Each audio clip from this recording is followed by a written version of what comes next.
Let's talk about this because I think this is a topic that a lot of individuals are sometimes not necessarily understanding fully, and so I want to dive deep into this. I'm gonna do this long form, unedited talk, and let's just converse. If you have some things in your mind that you think may not necessarily be true, let's go ahead and chat in the comments and let's talk this out. But let's talk about this whole concept between youth, students, more so, but we're talking about like teenagers and parents. And I think it's one of the things that are very crucial, but absolutely missing. I've been working with youth since I was 21 years old. So we're talking about over a decade of concentrated effort where I'm focused on youth development, empowerment, been in education, been a youth pastor, worked in youth justice. So we're talking about juveniles and such, multiple different aspects of youth empowerment and development. I've also been now as an educator or more so as a speaker within education and working a lot within how students are seeing their lives and how to empower that right to the next level. Still seeing a lot of things, and one of the concepts that I hear a lot of, it's parents are upset, parents are confused because a lot of them say, we try to connect with our kids, but it feels as though there's a lack there. Our kids don't necessarily want to connect with us. We're having a hard time in general. And I'll tell you right now, it's going to be one of the most simple concepts that you've ever heard in your life, and you're going to be upset that I'm even saying it. However, you're going to ask yourself the question, why is it not working for me? But I'm going to tell you right now, it's not necessarily you specifically, but it's a problem that many of us have in general. But a lot of parents say, it's hard to talk to our kids. It's hard to connect with our kids. And they're wondering how to connect deeper. I think this is one of the most simple concepts that you can ever do. And it's very simple. I know I'm saying this a lot, but it's a 4-letter word, and that 4-letter word is called care. You don't care enough. Sounds brutal. Sounds like, what are you talking about? I don't care enough. I'm going to explain very thoroughly here. You do not care enough about what is going on in your child's life. Bryan, how dare you? How dare you tell me I do not care about my child? I didn't say you didn't care about your child. I said you don't care enough about what's going on in their life. And most of you care deeply. And of course, there are parents out there who do not care, but most parents care deeply about the well-being of their child. That I will not question. That is not something that most people will question. Most parents care to make sure that their child is well fed, well taken care of. They have all the necessities in their lives. Or even some of the things that may not even be a necessity, but they're giving more of. They care deeply about their child, but they do not care about the things that their child cares about.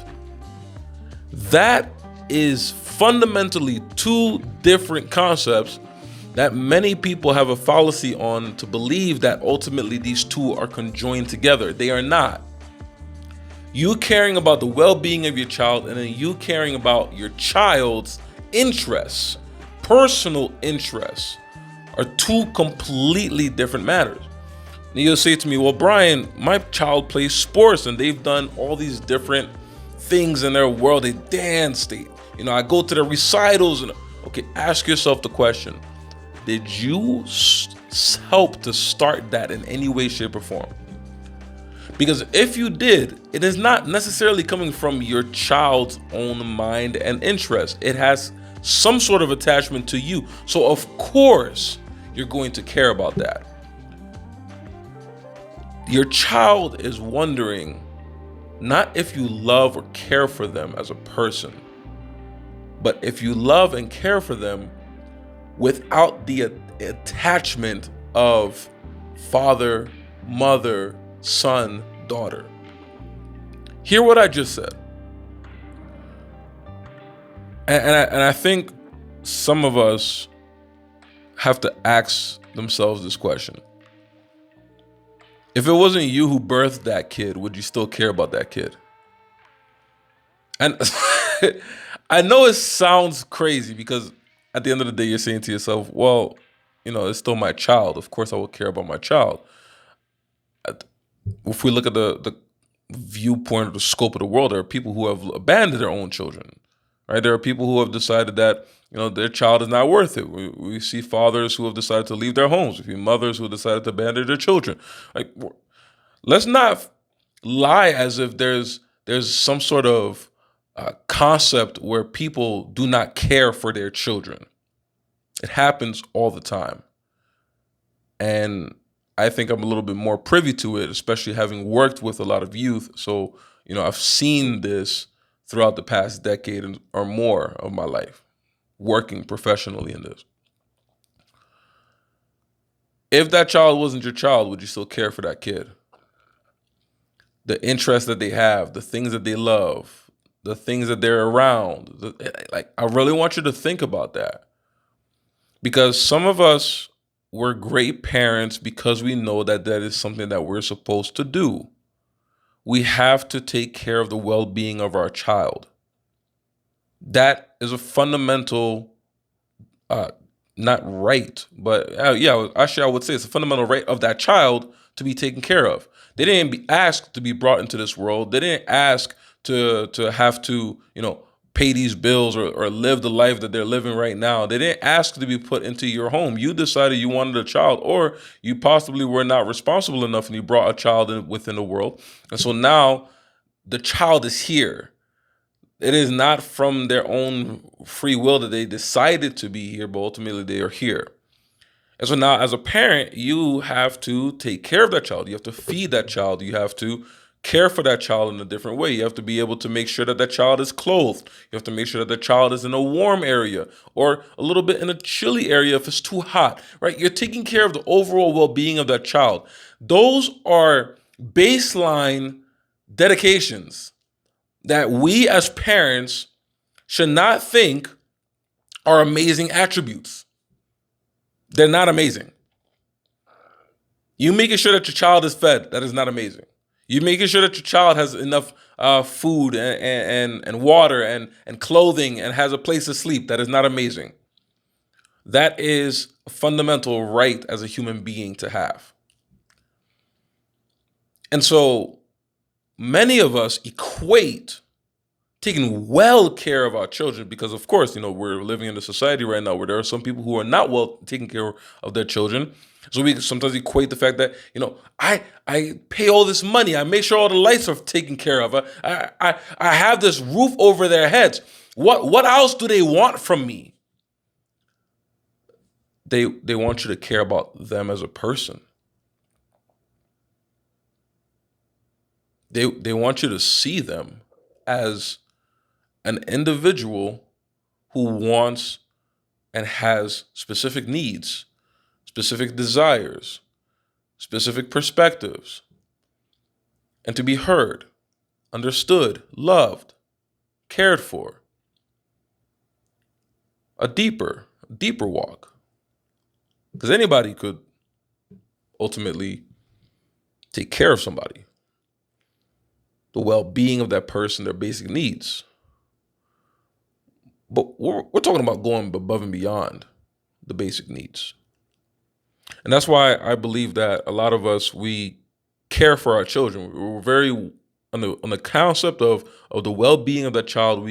We are immaculate. Just well done. But when it comes to the care and the interest of that child, their personality, like their own individuality, that's where a lot of us miss. We have to be real with ourselves. I'm not here to try to give some sort of lecture in a way where I'm being abrasive to parents. I want you to see a perspective that you may not have seen before, or you may not have heard before. Think about that kid in all their ways.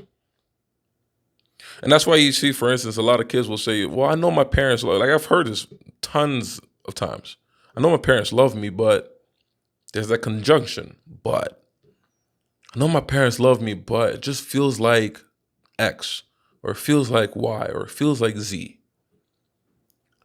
Because they know there's something missing. And they know it's not so much that they can't necessarily, whine or complain about the fact that they're not being taken care of, because they know their basic needs are met. They know their parents care for them. They know their parents love them. Yes, absolutely. But there's still something missing. So I ask this question. For instance, I'll give an example. I had a student who, came to me.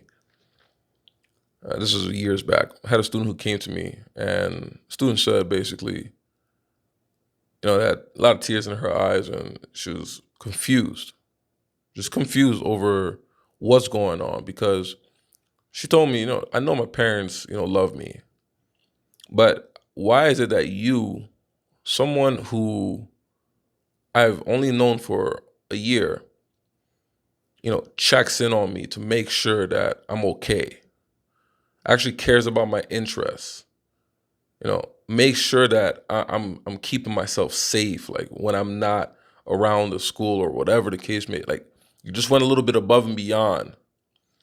And that was the thing that I taught a lot of my students. Like I told all of them, like, I'm here for you. If there's any, like, whatever it is that we need to make sure that you're good on, we're going to make sure that your holistic well-being was something that was very important to me.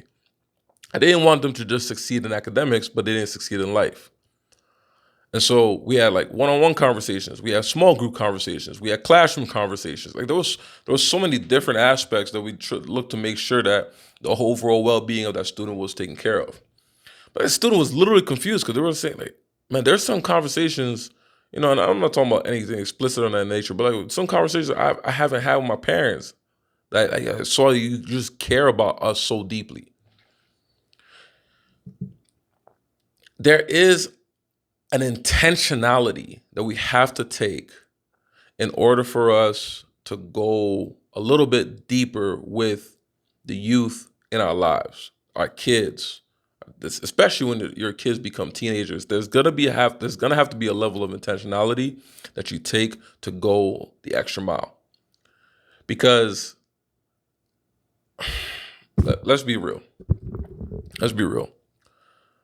Your child right now is being pulled in so many different directions, especially in today's day and age. We're not even talking about when I was a teen, or when, in the 80s, 70s, 60s. I was a teenager in the 2000s. And so there was a lot of distractions for us, a lot of distractions in general, no matter what age you really are. But today, you're fighting social media, the internet. You're literally fighting for your child's time. Because your child, I'm going to look up a research on this, but they may be hearing more voices from other people than they hear your own voice. I'm 100% guaranteed on that. Your child is hearing more of the voices of others than they hear your voice. And so how impactful is your voice and time when you have time for that child and with that child? So when I say, man, you got to start caring, you can't just focus on the things that, it's like in a marriage. For instance, I've been married for 11 years. If I only cared about making sure that my wife was fed and, paying the bills, and I don't know, I did the chores in the house, like, does that equate a very successful marriage? Probably not. Because at the end of the day, my wife needs something more. There's a certain love language that my wife has and needs, and I need to make sure that I'm also meeting those needs. Your child has a love language. It's not up to me to find out what that is, but it's up to you to make sure that you understand what that love language is. And once you understand what that love language is, it allows you to now encapsulate your time so you know you can do so effectively. And so when you spend time with that child, this is what needs to be done within this period of time. You have to be able to either put yourself in a position where your voice is more impactful, timely, has more worth than anyone else's, if you so care to make sure that that connection is very deep within you and your child. And so that means you have to start caring about the things that they care about. And I'm not saying, like, for instance, if they listen to a certain type of music that you don't like for them to love or will listen, or whatever the case may be. I'm not saying you have to enable everything that they also enjoy. Look, that connection does not equal enabling. Empathy does not equal enabling. I talk about this a lot with my radical empathy programming, but that is not what this is. What it is you find ways to be able to build that bridge. Think about it this way. Have you ever had a conversation with someone who, like, you're in a group of people and you say something and no one understands what you're saying, and then that one person just goes, "Oh yeah, man, I saw that before." And then boom, you just connect because you know that person understands you. Think about that child now. When the kid is thinking about all these different things that they love and they care about, and then the parent is downing the things that they care about. Imagine how that makes that child feel, that teenager feel. But then now think about the flip side of that. Imagine they're thinking of something, they're talking about something, and then the next thing you know, you're just like, yeah, you bring up like some random obscure fact about it, or you just imagine how bright your child's face would be to know that you put time into understanding or to figure out what it is that they like and they enjoy. They would be shocked. And they would be like, "Oh shoot, what do you know about that?" Like, yo, you know how many times I talk to kids and just using their lingo. Just using their lingo, or sometimes talking about something that they know and most of those do not know about. They automatically are just drawn because you as the adult said, not by literal words, but by actions, "I care about what is going on in your generation too." So this is kind of like more of a concept of your actions speak louder than words, because it had to take time from your life to figure out what it is that they enjoy, what they like, and then you connect through that. We have to start caring more about what our children also enjoy. It's not all about you. It's not all about their career. And I'm not saying, to negate any of that. That's not what I'm speaking on here. But I am saying, if there comes a time where you can start connecting with your child in a deeper manner, it can also be on the things that they enjoy, not just the things that you want for them to do. Fine example. I just saw on the internet this group, those men's group where these guys pay like $15,000 or $20,000 to do these crazy camp with these alpha males, and ultimately they're working through to figure out what to do. Now there's basically the same thing, but with their sons. And I just saw this kid just in this cold tub. And I'm not saying they can't do it, but I don't think that that's what they need. Go on a camping trip. Maybe go to a comic store with your kid if that's what they enjoy. You want to make them to become a man. Show them what a man really means, what it looks like. Don't just talk about them having to be in an ice bath. I'm telling you right now, there's a lot of men who are real men who have never done an ice bath. And it doesn't make them any less of a man that they haven't done an ice bath. Or they haven't ran 50 kilometers in one day or something of that nature. And trust me, I'm one of the first people to talk about, I work out all the time. I'm one of the first people who talk about physical fitness is crucial to your development. But that's not the way that's going to necessarily affect the change and the connection that you really want with your kid. That quality time is going to have to be things that you enjoy, that you can bring in with your kid. Like, for instance, I go to the gym, and depending on the gym, I can bring my kid with me to that gym. And sometimes I'm running, I'm hanging out, I'm working. They're seeing me in action. And then I also make sure that we do things that they enjoy. And right now, I only have kids that are 5 and 2 years old. But when my children, I listen to my children. Daddy, I really think we should go to the slides. All right, let's make that happen. Let's spend some quality time in the things that you enjoy too. It's not just about me and my perspective. One of the best ways to influence people is to be able to be where they want to be, and find a way to now navigate through their desires, their wants. So, for instance, going back to the show or to the music example, if I was 16 when I decided not to listen to hip hop anymore. I still love rap though.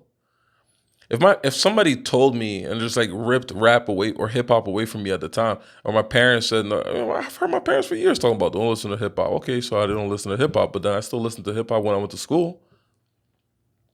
It had to be something like intrinsically within myself, a value within myself that said, okay, this is something I choose not to want to listen to anymore. And so check this out. When your kid is in this place, instead of saying, don't listen to this crap music anymore, don't watch this TV show, ask them, like, why do you watch this TV show? What appeals you? And don't talk about it in a condescending manner, because some of us ask questions in a very condescending manner. I'm just like genuinely ask the questions. What's appealing about this? What do you like about this? You never know. You might hear answers from that question that'll blow your mind. You might not necessarily understand why they are enjoying these things, but it's important for you to understand. Don't just assume. And so it's better for you to ask the right questions. It's better for you to ask the right leading questions, right? That allow you to make sure that you understand fully why this person. Like for instance, if I listen to a certain music, I'm not necessarily listening to the lyrics. I'm listening to the music, the musicality, the instrumentals. I remember one time my wife told me, Brian, did you hear the lyrics to that? And I was like, nah, I didn't. I did a rewind and listened to the lyrics. I was like, oh crap, I'm gonna never listen to this song again. But that's how embedded I was or endued I was in the music and the instrumentals. So you never know why your kid might be listening to some things, but it's best for you to make sure that you understand what's going on in the child's mind. That communication piece is gonna be crucial for you. But it also means that you have to be willing to listen. And so I take it this way, like when you're in this place where you want to make massive changes for your kid, make sure that you don't just take something out of their lives without replacing it with something good. And so like if you decided to take out certain types of music, make sure you're replacing it with music that they will still connect to. If you're choosing for them to replace their friends, make sure you're the one that's gonna have to show them different places where they can find better friends. And that means you might have to be spending more time, and you might have to be bringing them to different places.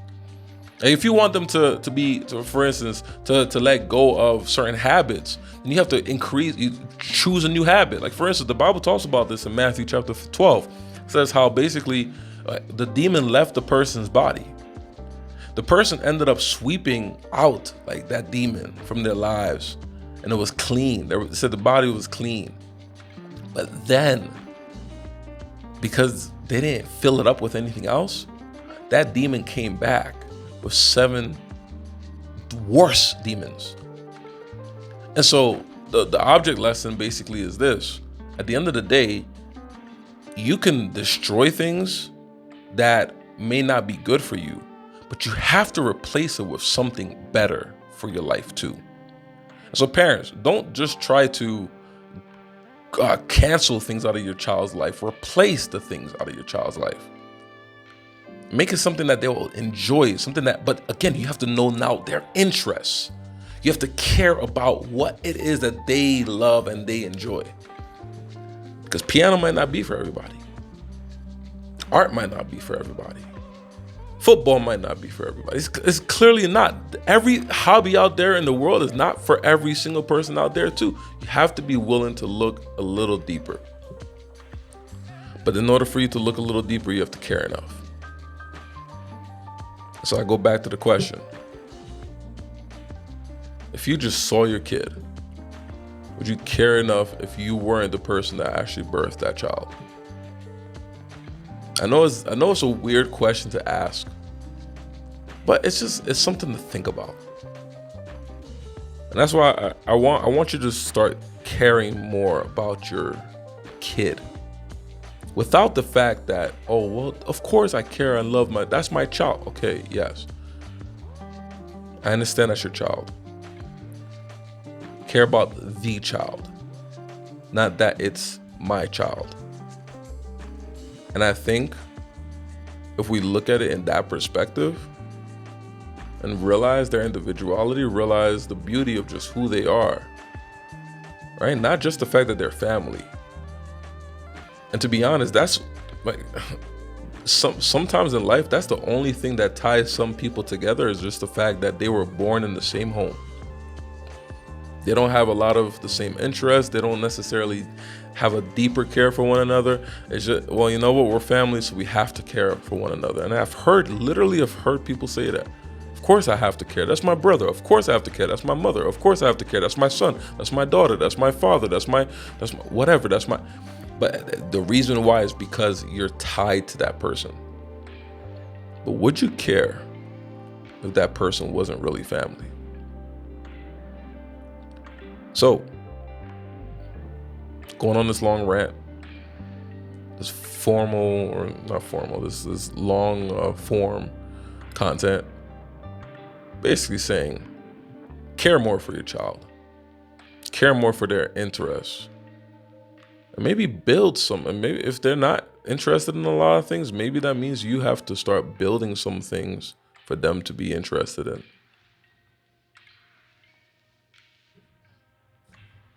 Have a good day, guys.